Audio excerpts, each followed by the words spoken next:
লাশ দ্রুততম সময়ের মধ্যে তারা ডিসপোজালের চেষ্টা করেছেন, গুম করার চেষ্টা করেছেন, গণকবরে দেওয়ার চেষ্টা করেছেন। স্বজনেরা যাতে সঠিক তার সন্তানদের শহীদ সন্তানদের লাশটা বুঝে না পায়, এই ব্যাপারে একটা ডেলিবারেট প্রচেষ্টা ছিল, এটা লক্ষণীয়। সেখানে মেডিকেল সার্টিফিকেটও লেখা হয়েছে গানশট ইনজুরিতে, এবং পোস্টমর্টেম ছাড়াই বাধ্য হয়েছেন তারা লাশটা নিয়ে যেতে। আমার পাশে যিনি বসে আছেন তিনি একজন শহীদের মা, তিনি হচ্ছেন শহীদ আহনাফের মা। আহনাফ ছিল বিএএফ শাহিন কলেজের একাদশ শ্রেণীর ছাত্র। গত 4 আগস্ট সে মিরপুর 10 নম্বরে শহীদ হয়, এবং তার মা খবর পেয়ে শহীদ হওয়ার কিছুক্ষণ আগ পর্যন্ত সে মায়ের সাথে কথা বলেছে। শহীদ হওয়ার পরে তার ফোন বন্ধ পাওয়া যাচ্ছিল, পরে একটা পর্যায়ে তারা ওখানে যান ঘটনাস্থলে। তারপরে যারা ছিল সেখানে বলেছে এরকম একটা আহত ছেলেকে অমুক হসপিটালে নেওয়া হয়েছে। সেই হসপিটালে তার ইসলামী ব্যাংক হসপিটাল সম্ভবত, সেখানে রাশ করেছেন। সেখানে গিয়ে ছবি দেখানোর পরে বলেছে যে এখানে তো নাম ছিল না, কারণ তার নাম কেউ জানতো না, অজ্ঞাতনামা হিসাবে লাশটা আনা হয়েছিল। তাকে পরবর্তীতে সোহরাওয়ার্দী হসপিটালে পাঠানো হয়েছে। ছবি দেখানোর পরে তারা নিশ্চিত করেছে এটাই আহনাফ। তখন তার মা সোহরাওয়ার্দী হসপিটালে যান এবং মর্গ থেকে তার লাশটা গ্রহণ করেন। তার বুকে গুলির চিহ্ন ছিল, এবং সেখানে মেডিকেল সার্টিফিকেটও লেখা হয়েছে গানশট ইনজুরিতে, এবং পোস্টমর্টেম ছাড়াই বাধ্য হয়েছেন তারা লাশটা নিয়ে যেতে।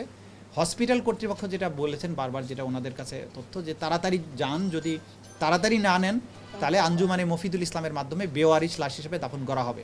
যেটা বিভিন্ন সময় আপনাদের মাধ্যমে আমরা জাতিকে বলার চেষ্টা করেছি যে কাজগুলো হয়েছে, যে লাশ দ্রুততম সময়ের মধ্যে তারা ডিসপোজালের চেষ্টা করেছেন, গুম করার চেষ্টা করেছেন, গণকবরে দেওয়ার চেষ্টা করেছেন।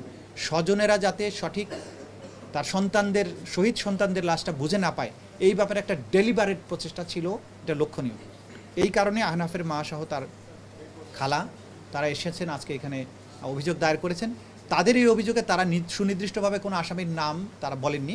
তারা বলেছেন যে এই সরকার, শেখ হাসিনা সহ প্রধানমন্ত্রী, তার মন্ত্রী পরিষদ, তার পুলিশ বাহিনী এটা করেছে।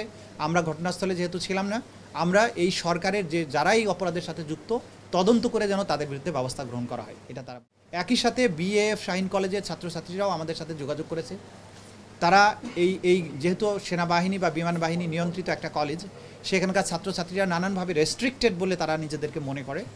আমরা আজকের এই প্রসিকিউশন টিমের মাধ্যমে এই ছাত্রছাত্রীদের কাছে আমরা একটা মেসেজ দিচ্ছি যে তোমরা তোমাদের সহপাঠী সহকর্মী যারা এই আন্দোলনে শহীদ হয়েছে, আহত হয়েছে বা নানানভাবে ক্ষতিগ্রস্ত হয়েছে, তাদের এই তথ্যগুলো আমাদের ট্রাইব্যুনালের কাছে নির্ভয়ে এসে তোমরা জানিয়ে যাও।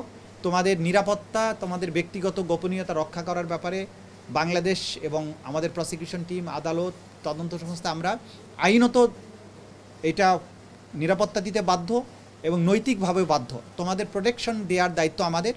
কিন্তু এই সত্যটা তোমরা যদি এখানে জানিয়ে যাও, এই ছাত্ররাই যেহেতু মূল আন্দোলনটা করেছিল, যখন তারা মাঠে ছিল তখন অন্যরা ছিল না, সেই কারণে তারাই জানে যে তাদের উপরে যে নিষ্ঠুরতা হয়েছে, হত্যাকাণ্ডটা হয়েছে, সেই বিষয়গুলোর ব্যাপারে তারাই তথ্য দিতে পারবে।